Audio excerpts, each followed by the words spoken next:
भाव एवं इस शिव शिष्यता की जननी माँ दीदी नीलम आनंद के चरणों में मेरा कोटि कोटि नमन है। पुनः इस वटेश्वर महादेव के पवित्र प्रांगण में उपस्थित आप सभी शिव शिष्य एवं शिव शिष्याओं के चरणों में मेरा प्रणाम है।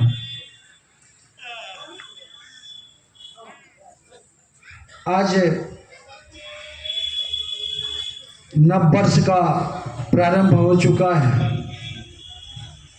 और हम सभी भाई बहन महादेव की दया से, गुरु की दया से अपने गुरु शिव की बातचीत करने के लिए, उनकी चर्चा के लिए यहाँ एक जगह बैठकर आपस में मिलजुल कर शिव गुरु की बात को लेकर इकट्ठा हुए हैं। कहने के लिए तो इससे पूर्व जितने भी भाई बहन आए हैं सब कुछ तो वो बता ही दिए हैं। कहने के लिए तो कुछ रहा नहीं है। बात वही है कि जिस महादेव को हम आप अपने घरों में बाबा के रूप में आदिकाल से पूजा पाठ करते आ रहे हैं, हमारा आपका रिश्ता उनसे पूर्व से स्थापित है। परंतु जिस रूप में साहब श्री हरिंद्रानंद साहब हमको आपको सुंदर पवित्र विधा देकर जिस रिश्ता को लेकर हमारे आपके बीच में इस संवाद को दिए हैं, वह है गुरु और शिष्य के बीच का संबंध। बाबा के रूप में तो हम आप उनसे पुत्र के रूप में रिश्ता है। जब भी हमारा आपका मन बाबा से जुड़ेगा तो रिश्ता होगा पुत्र का। जब हमारा आपका मन पति के रूप में जुड़ेगा तो पत्नी से जुड़ेगा। जब हमारा आपका मन पिता के रूप में जुड़ेगा तो पुत्र से जुड़ेगा। जब हमारा आपका मन शिष्य के रूप में जुड़ेगा तो गुरु से जुड़ेगा। उस शिव के बारे में कहा गया है कि वह आदि गुरु हैं, जगत गुरु हैं एवं गुरुओं के गुरु हैं। किताब के पन्नों में भी दर्शाया हुआ है कि वह जगत के गुरु हैं। जगत के एक एक व्यक्ति उनका शिष्य है। इसमें हम आप माने अथवा नहीं माने, वो तो जगत के गुरु, जगत के कुर्सी पर बैठे हुए गुरु के कुर्सी पर आसीन है। हमारा आपका रिश्ता जो उनसे बनाना है वह शिष्य के रूप में बनाना है। साहब कहते हैं कि उनसे हमारा आपका रिश्ता केवल शिष्य के रूप में बनाना है। वह गुरु हैं, हम आप माने अथवा नहीं माने। तो हमारे आपके मन में जब तक शिष्य का भाव नहीं जगेगा, कहा जाता है कि भावेन लभते देवता भावेन देव दर्शनम, भाव से ही देवी देवता का दर्शन होता है, भाव से ही देवी देवता पकड़ में आते हैं। तो हमारे आपके मन में तो संसार के प्रति, धन के प्रति, पुत्र के प्रति, घर के प्रति, बाल बच्चा के प्रति आकर्षण है, भाव जगा हुआ है। हमारे आपके मन में जब तक शिष्य भाव का अंकुरण नहीं होगा तब तक उस शिव गुरु से जुड़ाव नहीं हो पाएगा। शिष्य भाव का अंकुरण कहीं खेत खलियान में उपजने वाली चीज नहीं है। इसी के लिए साहब 3 सूत्र प्रदान किए हैं: दया मांगना, चर्चा करना, अपने गुरु को प्रणाम करना। जैसे ही हम आप इस 3 सूत्र को करने की चेष्टा करेंगे, प्रयास करेंगे, हमारे आपके मन में शिष्य भाव का अंकुरण होगा। कहने के लिए अभी संजय भाई बोल रहे थे कि हम लोग 3 सूत्र को ढंग से नहीं कर पाते, इसलिए हमारा आपका रिश्ता उस शिव गुरु से सुनिश्चित नहीं हो पा रहा है। हम लोग इस शिव शिष्यता को समझ नहीं पा रहे हैं। यथार्थ बात उन्होंने कहा, हम लोग जो दया मांगते हैं अपने गुरु शिव से दया की याचना जो करते हैं, यथार्थ में हम लोग उनके शिष्य हो जाए, हमारे आपके जीवन में वह शिव गुरु यथार्थ में हो जाए, इसके लिए उनसे दया की याचना नहीं करते।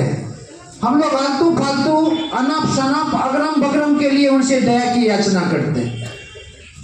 साहब कहते हैं कि इस तीनों सूत्र में किसी भी एक सूत्र में अगर गहराई से प्रवेश किया जाए, नियत सही रहे, तो वह अब सूत्र अपने आप में पर्याप्त है।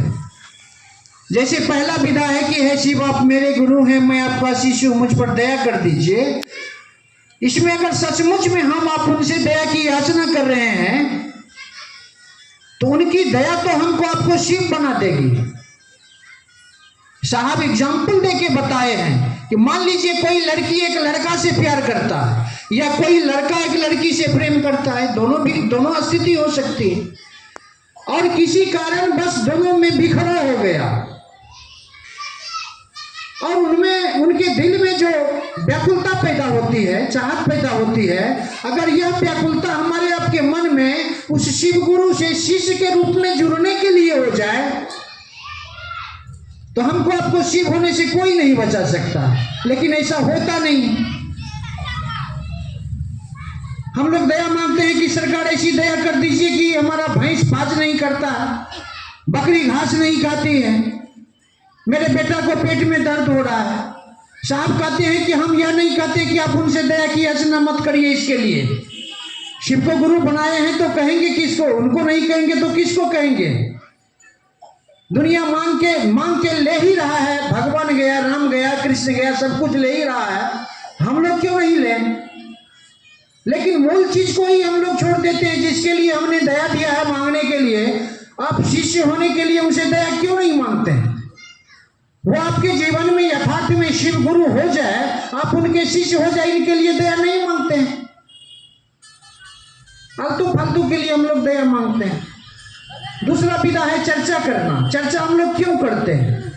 हम लोग इसलिए करते हैं चर्चा की जाते हैं, लोग पहचानते हैं, जानते हैं, कुछ पैसा होता है, कुछ गुरु भाई को ठगते हैं, इधर फुसलाते हैं, उधर फुसलाते हैं, अच्छा भोजन मिलता है, मान सम्मान मिलता है, भजन गाने के लिए मिलता है, मंच पर बुलाया जाता है, इसीलिए हम लोग चर्चा करते हैं। इसके लिए हम लोग थोड़ी चर्चा करते हैं कि जिस किसी भी व्यक्ति से या सामने वाले व्यक्ति से अपने गुरु शिव की बात करते हैं, अगले व्यक्ति के मन में भी उस शिव के प्रति प्यार जग जाए, आकर्षण जग जाए, उनका मन भी शिव को अपना गुरु मान बैठे, उनका मन भी शिव के गुरु के दिशा में चल बैठे। इसके लिए थोड़े करते हैं।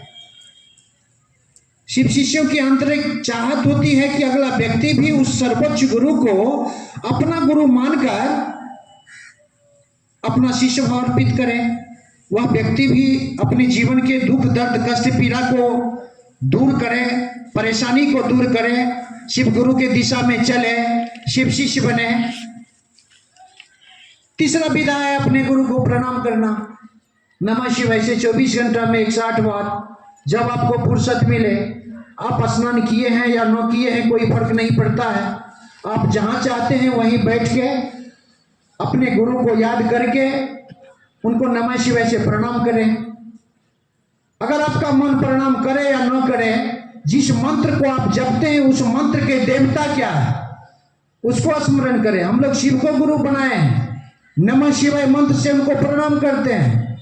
नमः शिवाय का मतलब हुआ शिव को प्रणाम करना। हमारे आपके मन में ऐसा भाव होना चाहिए कि हम अपने गुरु शिव को प्रणाम कर रहे हैं, भाव होना चाहिए, बोलने की आवश्यकता नहीं है। हमारे आपके मन को इस बात का पता है कि शिव मेरे गुरु हैं। कई भाई बहन ऐसा करते हैं, नमः शिवाय शिव गुरु को प्रणाम या शिव गुरु को प्रणाम, बोलने की आवश्यकता नहीं है। हमारे आपके मन को इस बात का पता है कि शिव मेरे गुरु हैं, ऐसा भाव लेना है कि मैं अपने गुरु शिव को प्रणाम कर रहा हूं। मन को झुकना है, मन को झुकाना है गुरु के चरणों में।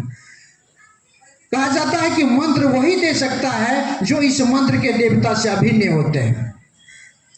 अभिन्न का अर्थ होता है कि जो एक भी नहीं है और दो भी नहीं है।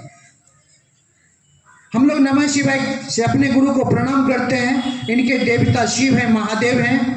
महादेव के चरणों में हमारा आपका मन अगर एक बार झुक जाए, एक बार प्रणाम हो जाए, तो साहब कहते हैं कि दोबारा प्रणाम करने की आवश्यकता नहीं है।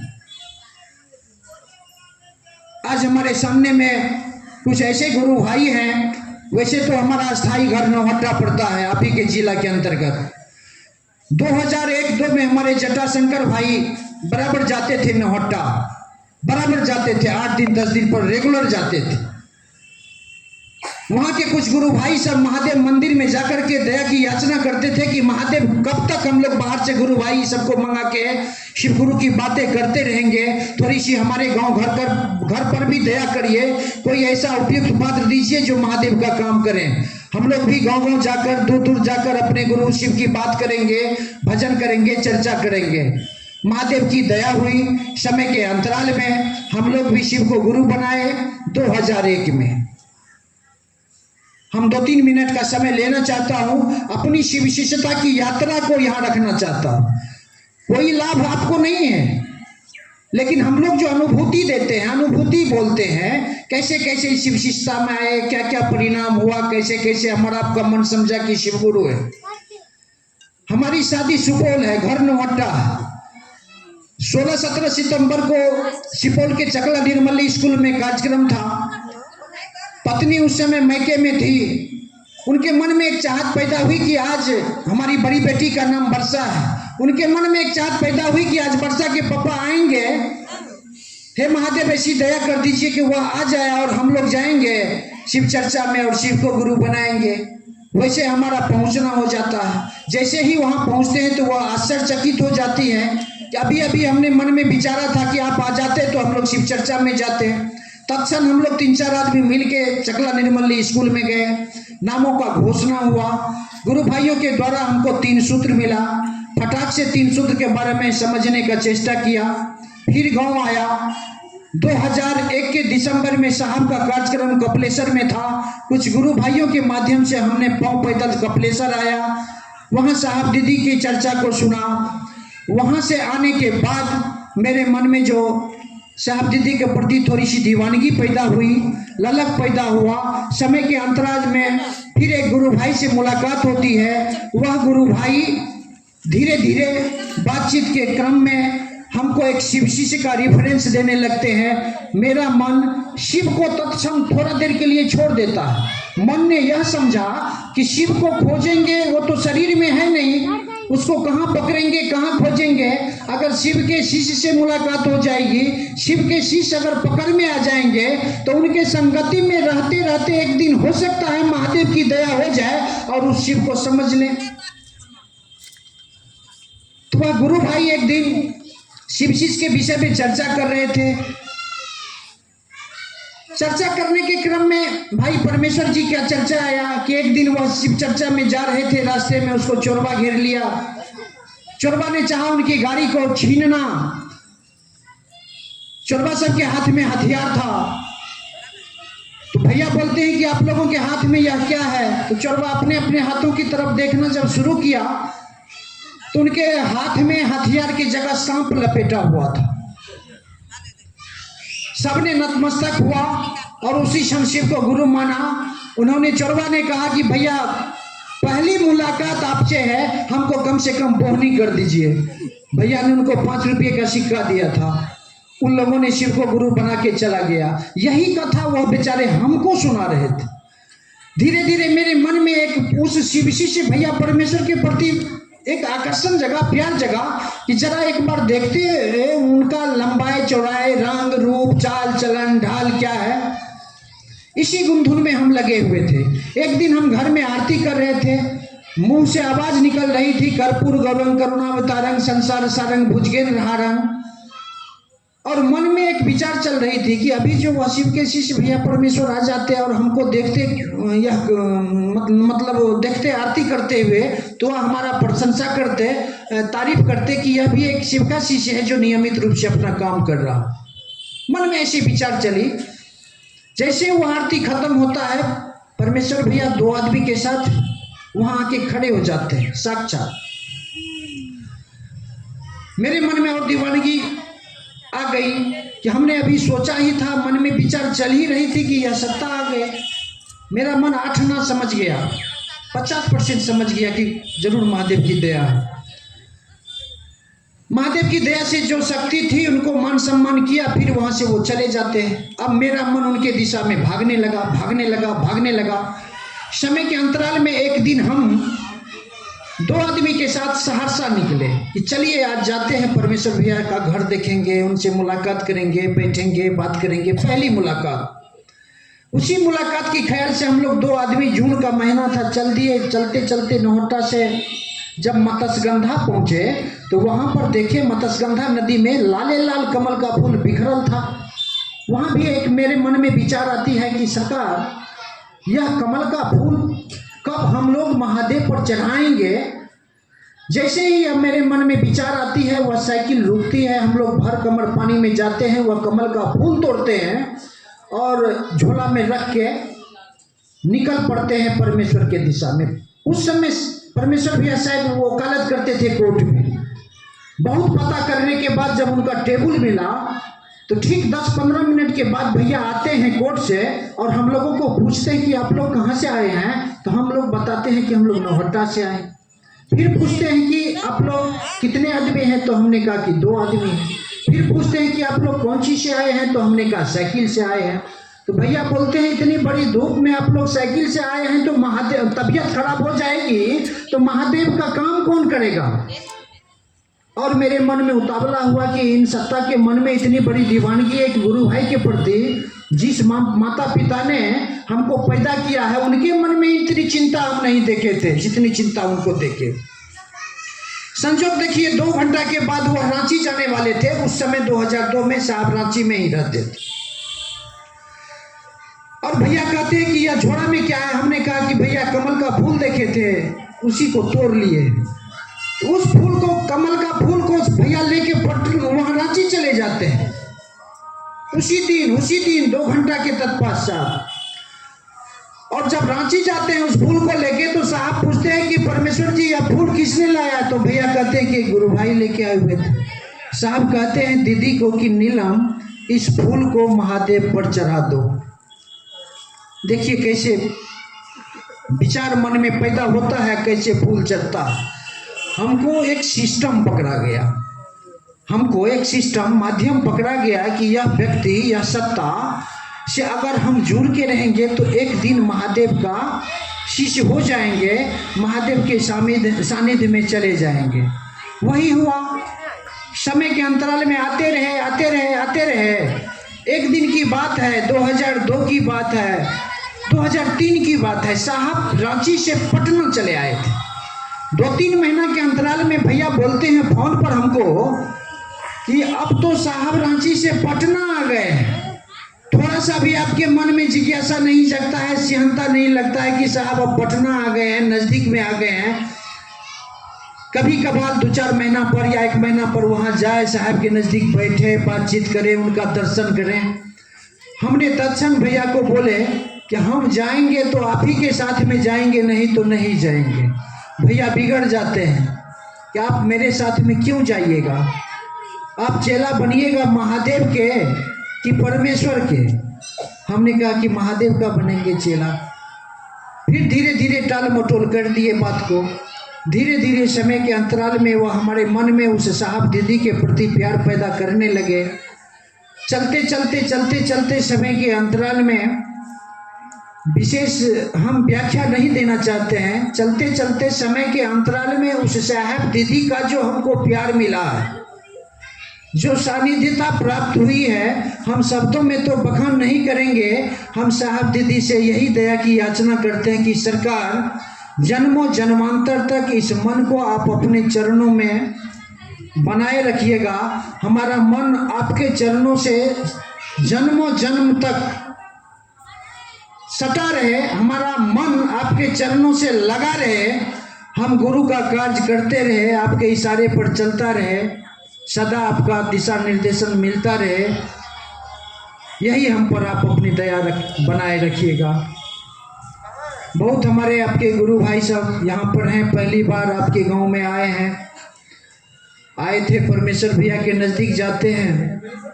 नया साल का शुभारंभ हुआ है, कुछ दया की याचना करेंगे, कुछ दया लेंगे। फिर दमदना के महादेव का काम करेंगे, इसी मनसा से आए थे। समय के अंतराल में भैया इशारा किए कि आप जाइए, इस जगह का नाम ठिकान दिए, बोले कि हम नेहा गुरु बहन को फोन कर देते हैं। पता नहीं, हम तो पहचानबो नहीं करते नेहा गुरु बहन कौन है। प्रणाम है आपको मेरा, आप लोग जाइए। तो महादेव की दया से हम लोग यहाँ आए हैं अपने गुरु की बात करने के लिए। बहुत खुशी मिल रही है आप लोगों से। अपने गुरु शिव की 2 शब्द शेयर करने का अवसर मिला। हम आज सभी भाई बहन मिलकर अपने गुरु महादेव से दया की याचना करते हैं कि सरकार हम लोगों का जीवन सुखमय हो, सुंदर हो, आनंदमय हो, शिवमय हो। हम लोग जन्म जन्मांतर तक आपके शिष्य के रूप में लगे जगे रहे और शिव गुरु का कार्य बड़े मस्ती में करते रहे, जागा जागा महादेव। इन्हीं विचारों के साथ हम आप सभी भाई बहन को प्रणाम करते हुए अपने विचार को महादेव के चरणों में समर्पित करता हूँ।